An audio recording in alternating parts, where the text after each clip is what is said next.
Hello guys, welcome our channel. আজকে বৃহস্পতিবার। আজকে সকালটা আমি কীভাবে কাটাই সেটাই তোমাদের সাথে শেয়ার করব। প্রথমে ঘুম থেকে উঠে আমি বিছানা পরিষ্কার করে নিচ্ছি।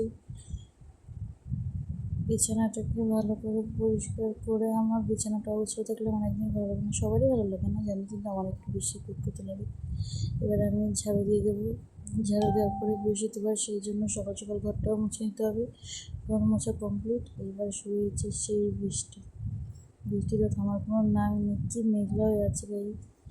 এবার আমি চলে এসেছি আমার অ্যালোভেরা গাছটাকে দেখতে। তারপরে পাশের পুকুরটার যে অবস্থা সেটাও তোমাদেরকে দেখিয়ে দিলাম।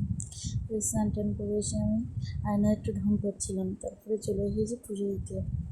আজকে যেহেতু বৃহস্পতিবার, তাই মনের মতো করে ঠাকুরঘরটাকে সাজানো। সেখানে আবার লাল জবা, আর কোনো কথাই নেই, আমি আমার ঠাকুরকে সাজিয়ে নিলাম।